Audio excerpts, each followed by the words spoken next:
going on, YouTube? How we doing? As you can see, I am in a brand new location. This is someone I have spent years and years trying to make this collab happen. And finally, I don't know if it was like a miscommunication or like she thought I was someone else, but for whatever reason, I'm here with the Charismatic Voice. I was persuaded he really didn't like me or my channel. I was like, man, this person keeps asking for me to like fly to Arizona to do collabs. Mm-hmm. Yeah, and we did it. So guess what? We are going to dive into Rush. No idea. What is Rush even? Oh, it's a power trio. Oh, it's a trio. Mm-hmm. All right. I just figure, you know what? I'm enjoying diving into some of the classics. And what better time to do this than with an expert who can teach me and help to pilot this journey. So no pressure on you. I know. We are going to check out Rush Tom Sawyer with the Charismatic Voice. Let's get to it. Yeah. A Monday warrior, mean stride. Today's Tom Sawyer, mean pride.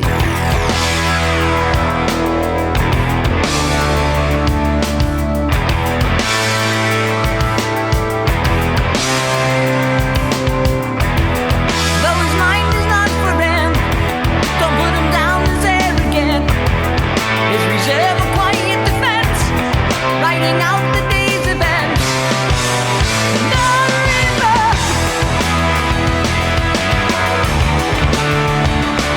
What in the Hanson is going on here? I always I like people's first impressions, actually. So without me telling you anything, what do you think is going on? I tell you what, there is heat coming out there in the middle of the snow fields or forest, wherever we're filming right now. I love how it just feels like a raw jam session. And we just happen to be flies on the wall and are just a part of this experience. Also, what in the novel references are we getting with the Tom Sawyer shout out as well? He's going to get so much more into the lyrics than I ever did. And so I do have the lyrics that I'm going to pull up to the side in case we need to like be really into them. The truth is I listen to things and I tend to listen to vocal technique above lyrics. I think he just like, for me, I love his tone. And it just felt so... You love his tone? It just felt effortless, really. Yes. Okay. I had so many people tell me I would actually hate Geddy Lee before I did Rush. Right. And then I heard it and I was like, no, this is amazing. And I think people really misjudge that. The tone is like it's a little bit pinched, but in just the right way. So that's why I think pinched, his tone... but in just the right way. Yeah. I love the way you describe that. Yeah. So I like that. But the other thing that I think is incredible about this is it's just three guys. Yeah. It's just three. Power trio. I did bring up our lyrics a little bit more there. I know that Tom Sawyer, it's not really about the book. He mentions a modern day Tom Sawyer at one point. So it's more about like the defiance and the character. Yeah, kind of the rebellious spirit tapping into. I get those vibes. Yes. So let's go back to the beginning.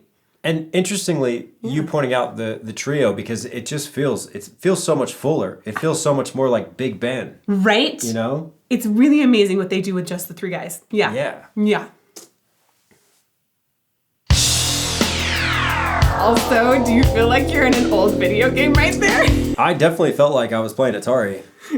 Yes, exactly. Monday warrior, mean stride. Today's Tom Sawyer, mean pride.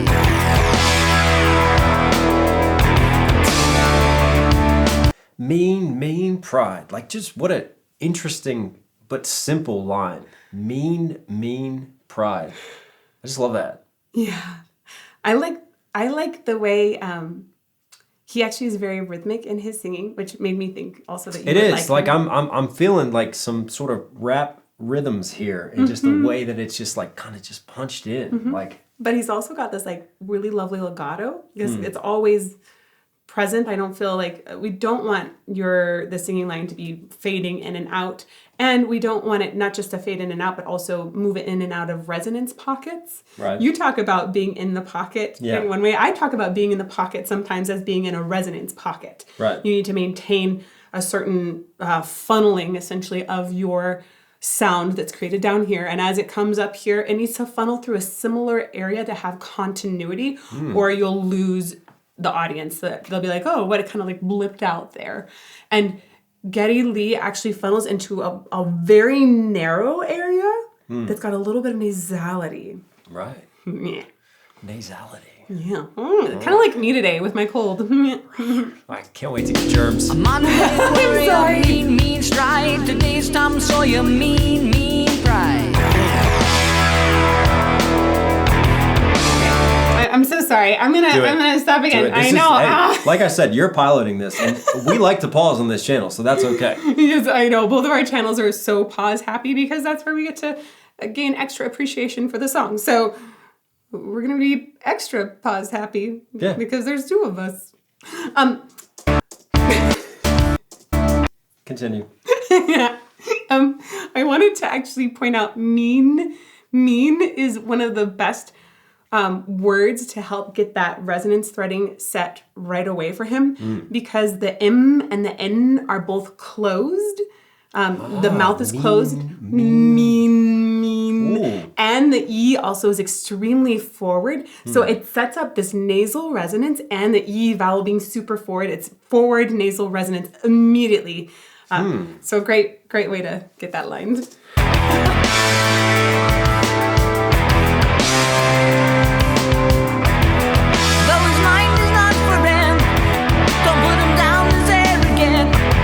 I mean, that's a bar. That's a bar. Though his mind is not for rent. You know how we say like living rent free in someone's head? Come on now. Come on, spit it. Mind is not for rent. Don't put him down as arrogant. His reserve a quiet defense. Writing out the day's events.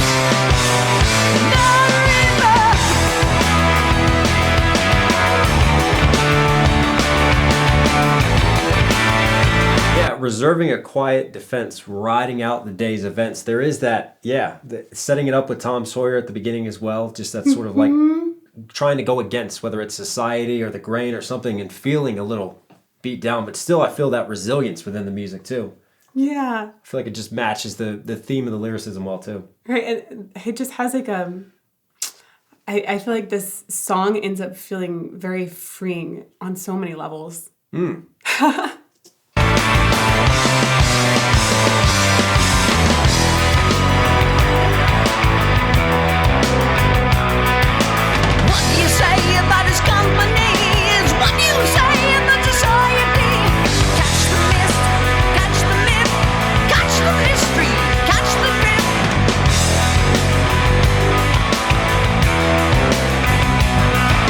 Sorry, can I point out another bar? Like, you just said catch the drift, and there's snow drifts behind him. Like, I don't think that was intentional, but I'm going to give it anyways because he's spitting.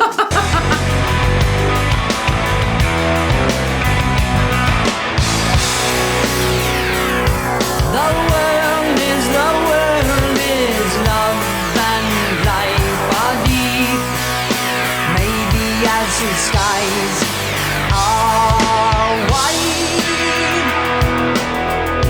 So when I hear singing and I hear endings like that, I always think about why they've chosen a particular diphthong. Right. Or placement of... there's our word again. Right? Diphthong. So like for those of you that aren't familiar with diphthong, it's two vowels that are combined into one sound. I is a combination of ah and e. And for singers, whenever they have a diphthong, they need to choose, well, hopefully they're deliberate in choosing which vowel to elongate more and how to time the difference between them. Most of the time in classical singing, we're taught to elongate the first one and just kind of pepper in the second one towards the end. Right. Often that's going to be a little bit more open and tall, so white, right? In his case, Geddy Lee loves E vowels. Yeah, I was going to say, it's more the second that he's really peppering in and sitting on. Yeah, I'm persuaded, there was this idea a coach I worked with once said, is that everybody has like their ideal vowel, that their voice, their genetics just vibe with the most, essentially. That it's built for your bone structure and your particular fleshy bits in your neck. And I think that Geddy Lee's voice and maybe the way he enjoyed experiencing singing too, I think that it loves E vowels. Mean, like you got that nice, great resonance. What's your vowel sound? Ooh, I personally really like, actually, so I enjoy singing on an U, which is a mixed vowel of an U and an E. Oh, now you're like just an showing off. umlauted. Sorry. Yeah. I know. But that being said, I would never sing that vowel high because then you have to drop for the top. Huh. Drop for the top, pineapple. Drop for the... We're go back a little bit.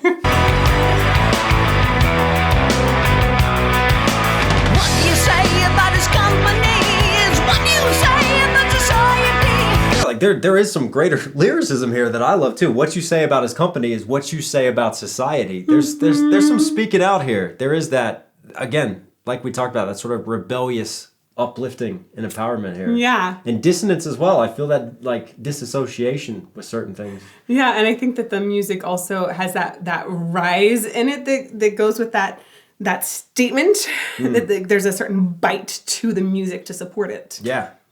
Catch the myth, catch the mystery, catch the myth.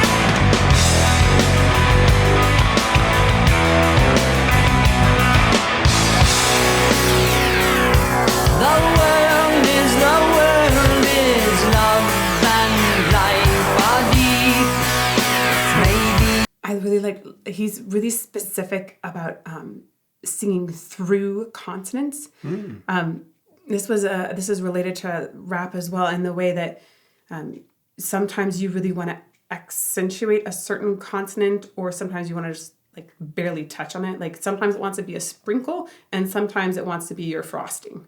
I like that reference. So his V in here, the way love, he works through that V really, really hard and energizes it so much. I think that's actually, it can be really challenging to do because it's changing the air pressure in the whole tube so much. The moment you close your lips for the V, suddenly the air pressure is redirecting back. It's an SOVT. We were just talking about semi-included vocal tract exercises. So it directs that air pressure back, and that a lot of times singers will sort of lose a little control or volume as they're moving through a consonant like that. Instead, he just drives it. Right? is love and life are deep. Is the world is love and life are deep. Maybe as the skies are white. And there's your crazy diphthong. Today's Tom Sawyer, he gets high on you, and the space he invades, he gets by on you.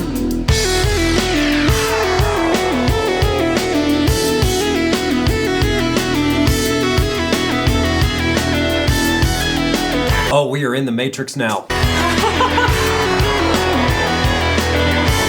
Talk to me. What time signature does the Matrix have? Ooh.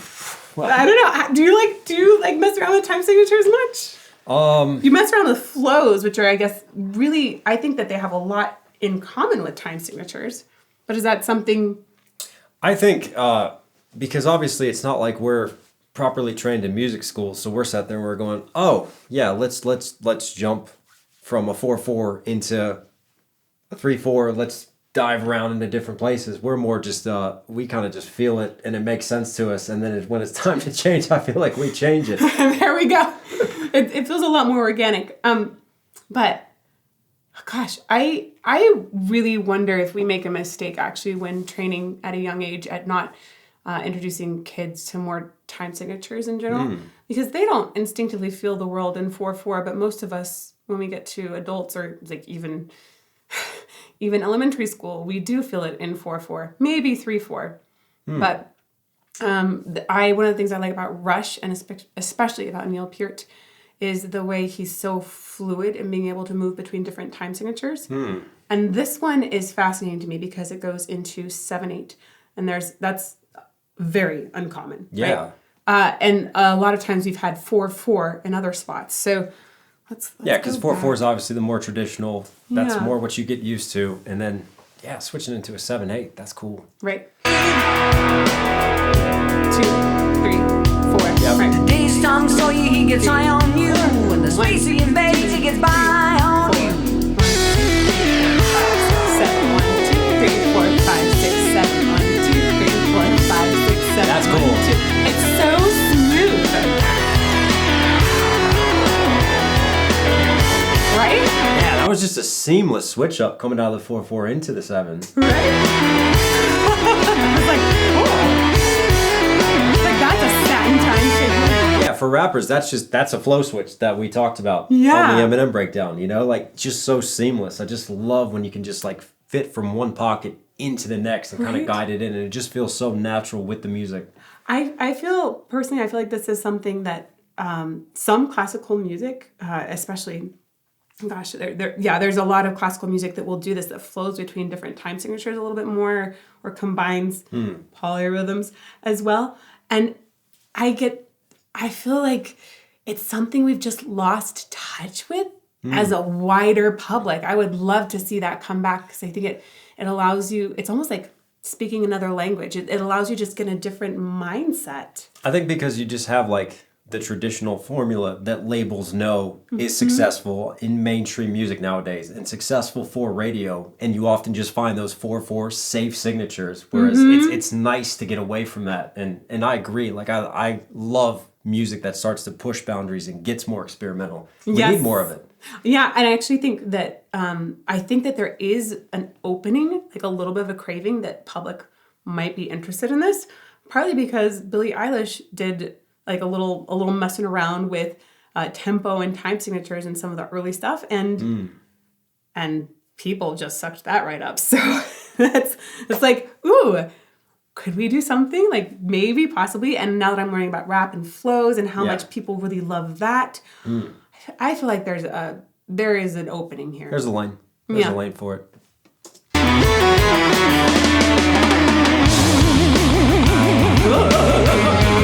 It's like a wobble.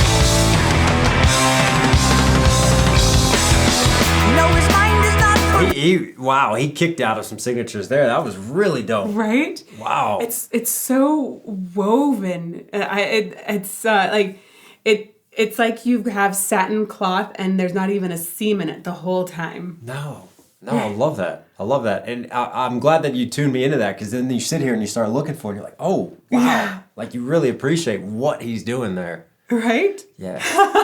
And did you particularly love when he just was like, I'm gonna go full animal? Oh, yeah. It was like my turn now. Yeah, totally. I felt like he earned it at that point in time. Right. And the fact is, most of that was in 7/8 at most, right?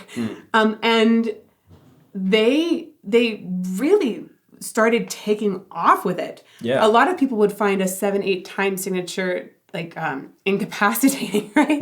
They're like, I don't know how to build off of this. I'm struggling to stay in the 7/8 the whole time because my body wants to revert to 4/4. Yeah. And instead they're just expanding and it still feels smooth. I think it's so well done. I'm getting with just like the pushing of the percussion, like I'm getting the Tool vibes from this. Yes. And another great percussionist over there in Tool. So Yeah. I feel that. When we were talking about Eminem, I kept thinking about how he was similar to Danny Carey. So very, yeah. I get that. Right.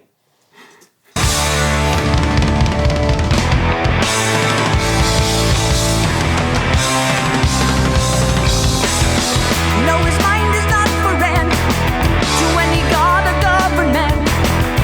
Always hopeful yet discontent. Those changes aren't permanent. But changes. I like the way I talked about his tone being like a little pinched, and he gets a little pressed, meaning that it's gonna sound like almost like there isn't as much airflow. He's never got airy, like a fluffiness to his voice, right? Although every now and then there'll be a spot that has a little more air, and that sounds super, super easy. But he takes that sound up high, and it's so gathered, and I never worry about it cracking, which I think is great. Additionally, with that slightly more pressed, a little pinched sound, it is so amazing at cutting through. I think, like, I don't think Rush could be Rush without Geddy Lee, because their entire sonic sound, it gets really busy at times. Yeah, absolutely. Right, There's so much going on. But again, there's only 3 of them, and yet there's guys. so much going on. That's know. what's crazy to me. If I'd heard this without this, right? How many people would you think it was? 5 at least. Yeah, absolutely. But the way he has that really, really focused tone, it's happening both at the vocal fold level and in the resonance level. It's so pinpoint, like a dart. Actually, I think one of the best comparisons in metal is Ozzy Osbourne. Right. And again, like a dart with that sound, it cuts. Additionally, it has a lot of clarity in the words, and it's sitting really high. His voice just sits high, but it doesn't necessarily sound heroic. Right. It's got more of a storytelling aspect. Yeah. I think that their entire sound, though, it has to be paired with his kind of voice. They've built it up around there, and I can't imagine another voice working. I think that's a great point, that his voice is very focused and very driven in a certain way, because I think about it from, obviously, when you're engineering, right? And then maybe you'll turn down some of the bass, or you'll adjust highs and lows in different frequencies to make sure that the voice cuts through. But it's interesting to hear that you're saying that this seems like a conscious decision, that the voice is being adjusted to make sure that it already drives through the sounds and the instrumentation. Or That's possibly really cool. that his voice was so naturally that way that then the band's sound formed also around it. Or it came around it. Yeah. Just to make sure that just drives within it. Yeah. That's really interesting. It's balanced in a really perfect way. I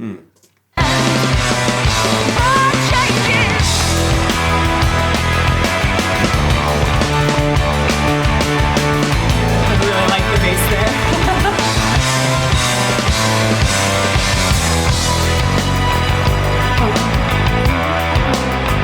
Did you see that next level transition right there? Yes. And what you say about his company is what you say about society. Catch the witness, catch the wit, catch the spirit, catch the spit. So check out the mouth position here. This will demonstrate a couple things I was thinking And earlier. what you say about his company is what you say about society. Catch the witness. So everything for him, it's very focused on this front part of the mouth. A lot of singers would have, if they're going up like that, they would think about a little more space in the back here. Like every bit is here. Additionally, I see his body being really involved in the sound, and I think it can be really helpful when he's going up like that. You don't want to just blast air, because the high note, the vocal folds are going to move faster, right? They go wacka, wacka, wacka faster as you go higher. And that means that as they're going faster, they actually let less air naturally through. And if you try and pump more air through, a lot of people will crack. The vocal folds will splat. All right.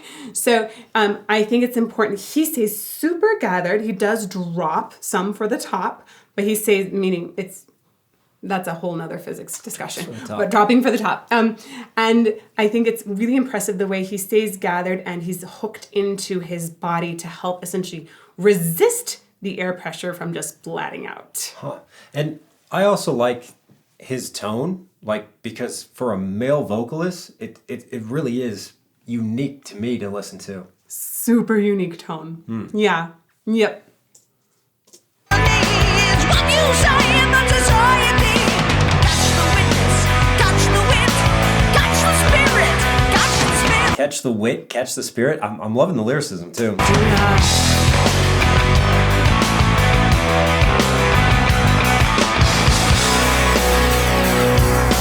world is love. There's that soft tone. Body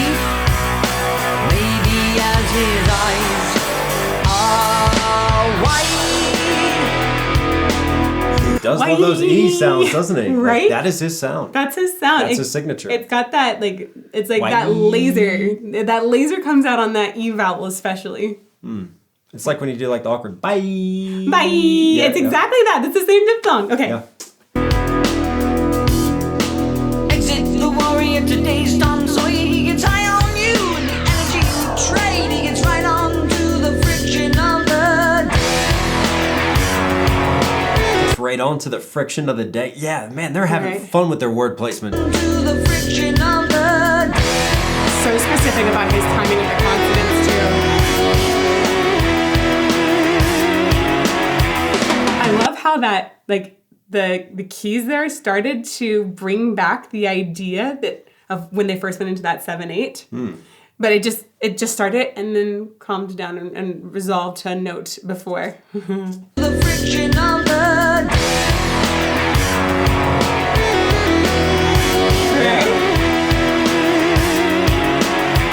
Getting on? Yeah, I'm always a big fan of that because obviously, you know, we get psychologically trained after hearing it the first time. And then I love when you create an expectation and then you go in a different direction from Yeah. the expectation of what has been established before in the music. Yeah. Really cool musicality.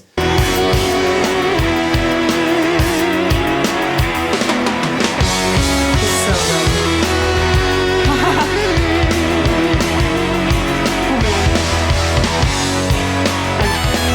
I also love the way here the drums were like, no. We're not quite done yet. There's like a few extra kicks that are thrown in there. Like, oh no, keep the energy going. Keep it going.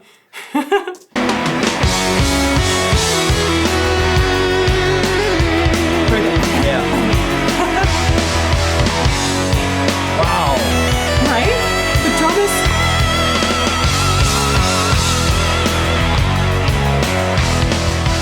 I feel like the drums represent the defiance especially. Oh my, like the drums are still filling me with anxiety as it's fading out. And the drums are still like, no, like you need to listen to us almost. And yet we're doing that just fade out. Really interesting ending there. Instead of just having like a softer drum pattern just to carry us out as it fades away, like he's starting to kick in with another solo percussion. Right, and what's the first line is a modern day warrior, right? Yeah. I like the way that it feels like the drums are demanding that you continue into your day as that warrior. Yeah, and it feels almost like society is trying to fade us out and suppress us, and yet there's still that rise up resilience to it. Yeah, that heartbeat. Yeah. That was really, really dope. Rush. Oh no, we're listen, those of you who complain about my camera dying, guess what? Her camera dies too. It does. So you can chew on that. 30 minutes, but you still got the audio. Enjoy it. Anyways, Rush, you are Knox, Hill, and Charismatic Voice certified. I certified them, and I didn't even know if you actually... Are they certified? They're certified now. They're certified now. They're certified. I really enjoyed that. Thank you for being here. Listen, if you're at the end, be sure, go subscribe to her channel, notifications on, comment down below any other reactions you want to see me do, anything else for this journey. As always, stay safe, stay positive, take care of this, take care of this. I'll catch you again. And here's a playlist that he's going to put up. Oh, look at that. have to put a playlist up YouTube. now. I do YouTube successfully. Know what I'm doing. Do it. Bye. Bye. Bye. Like at the pause, there's a natural one before we started talking about the drums at the end. So do you want to try to recapture that? Or I could just put up a big sexy chicken on the screen and just leave our audio talking. What's going on, YouTube? Ooh, it's so. Have you ever done it? Go ahead, try it. Give me like a. Yeah. What's going on, YouTube? If you guys don't know who this is someone I've been trying to get on my. Damn it. You've been trying to get on your channel for Damn. years? I was listening. Oh, I so wanted to keep it for that. Good. All right. What you gonna say? Hello. Hi. Let's do it.